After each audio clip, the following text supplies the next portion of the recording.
Hello दोस्तों, नमस्कार। आप सभी का स्वागत है। देखो, आज हम बात करेंगे बीएसटीसी के ऊपर और कल से हमारे बीएसटीसी का रेगुलर एक क्लास आ जाएगा आपके सामने और कल से बैच शुरू हो रहा है।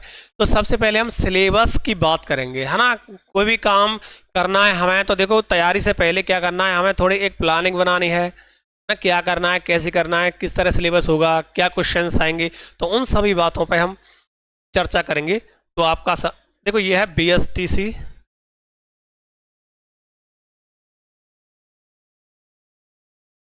बीएसटीसी एग्जाम 2025 वाला, है ना। अगला इंग्लिश का सिलेबस एनालिसिस करेंगे हम कि इंग्लिश में क्या सिलेबस है, कितना सिलेबस है, कहां से क्या क्वेश्चन पूछेगा, वगैरह वगैरह। ओके, तो देखते हैं।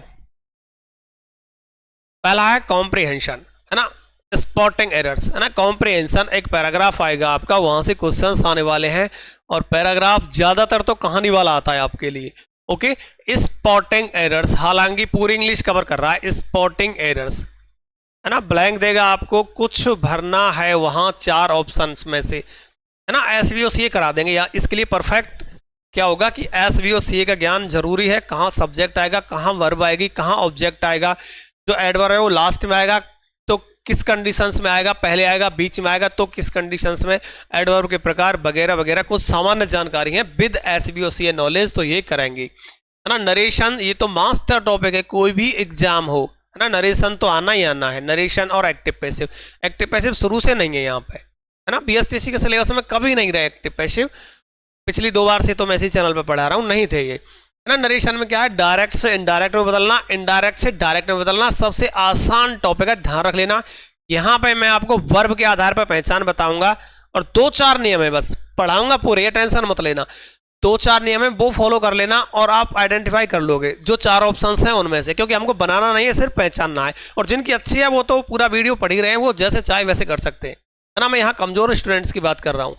अगला टॉपिक है प्रीपोजिशंस, है ना। प्रीपोजिशन, पूर्व सर्ग हिंदी में कहते हैं, पहले होता था हिंदी में, कुछ टॉपिक होते थे जिनमें एक टॉपिक पूर्व सर्ग था, है ना।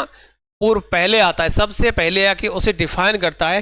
तो ऑन, अपॉन, ओवर, अबव जैसे कुछ सिंपल सिंपल प्रीपोजिशन है, क्योंकि बीएसटीसी में कोई बहुत बड़ा महारत नहीं है इंग्लिश के लिए। ऐसा नहीं है कि इंग्लिश से आप सेकंड ग्रेड फर्स्ट ग्रेड के लिए टीचिंग के लिए अप्लाई करते हैं, वहाँ जो लेवल आता है वो यहाँ नहीं आएगा, क्योंकि टीचरों के लिए नहीं है ये, पहले बच्चों के लिए ही है, 12th पास बच्चों के लिए। ओके, आर्टिकल्स एक सिंपल सा टॉपिक है, 5वां टॉपिक अपना। और आर्टिकल्स में से ए एन कहाँ आएगा, ये बिल्कुल सरल है। दा और क्रॉस कहाँ आएगा, ये इस बात में थोड़ा लफड़ा रहता है ना। ए और एन तो आपके आ जाएंगे स्वर के हिसाब से, दा कहाँ आएगा और क्रॉस कहाँ आएगा। और आप हमारी क्लास देखना, बस पूरे अनुभव पे आधारित कराएंगे, पारंगत हो जाओगे, चिंता मत करो। कनेक्टिव जो 4 प्रकार के होते हैं आपके, है ना, सेंटेंसेस को जोड़ने वाले, बीच में जो कंजंक्शंस होते हैं ना, दूसरे शब्दों में कंजंक्शंस कह सकते हैं हम, क्योंकि जो पॉपुलर वर्ड है ना वो कंजंक्शन है। कनेक्टिव सेंटेंस को कनेक्ट करने वाले कंजंक्शन वही है, 2 क्लॉज या सेंटेंसेस को जोड़ने वाले 4 प्रकार के होते हैं। मैं चाहूं तो आधे घंटे में आपसे कंजंक्शन के क्वेश्चन करवा सकता हूं, आधे घंटे की क्लास में ये बता दूं ना कि सिर्फ इतना पूछेगा, बस उतना ही पूछेगा। और अब तक आए हैं, जब भी मैं की डालने आता हूं तो पूछता हूं बच्चों से, बताओ कितने आए, 20 में से 18, 19, 20, 19, 20, लाइन लग जाती है दोस्तों, है ना।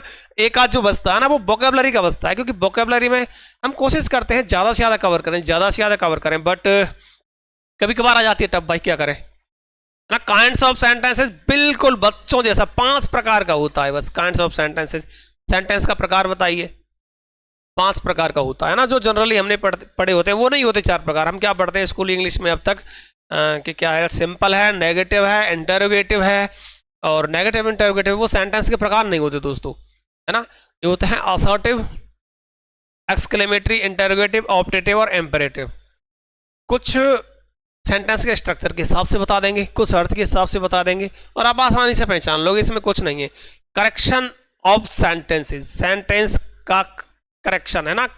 एक सेंटेंस गलत देगा आपको, उसमें कहाँ एरर है, किस चीज का गलत यूज किया गया, आर्टिकल का गलत यूज किया गया है, या फिर एडजेक्टिव, एडवर्ब का, प्रीपोजिशन का, किस चीज का, वर्ब का, किस चीज का गलत यूज किया गया है, वो आ जाएगा। क्योंकि ये भी देखो, ये वाला भी सारे टॉपिक्स को कवर कर रहा है, इंग्लिश को, ये भी सारे को, तो कुछ यहाँ हिंट्स है, यहाँ के अब तक इस तरह के क्वेश्चंस आए हैं, उन्हीं की और व्याख्या करके बता देंगे और बस आ जाएगा यहीं से क्वेश्चन। अगला टॉपिक है सेंटेंस कॉम्प्लीशन, है ना, सेंटेंस पूरा करना, वही फिल इन द ब्लैंक आएगा और क्या आएगा, इसमें कुछ नहीं है। टेंसेज अपने आप में एक बहुत बड़ा टॉपिक है, बाकी के टॉपिक के लिए आधार प्रदान करता है ना। जनरली टेंस में से वर्ब भरवाता है, लेकिन सीक्वेंस ऑफ टेंसेज भी दे देता है कई बार। क्या देता है? इनका सीक्वेंस, कई बार इनका सीक्वेंस दे देता है। आपको दे दिया ऑप्शन ए कोई सेंटेंस दे दिया, बी सी और डी, है ना, दे दिया कि इनका क्रम क्या होगा, सही क्रम क्या होगा। तो अगर आपका SVOCA क्लियर है तो आप बता दोगे, अगर आप हिंदी अर्थ कर पा रहे हैं इनका और SVOCA क्लियर है तो बिल्कुल आसानी से कर दोगे, अदरवाइज टफ होने वाला है। तो इसको कराने से पहले हम क्या है, टेंसेज करा देंगे, SVOCA करा देंगे, और तब तक हिंदी अर्थ भी आपका रूटीन में आ जाएगा, क्योंकि इतने दिन आप स्पेंड कर चुके होंगे, है ना।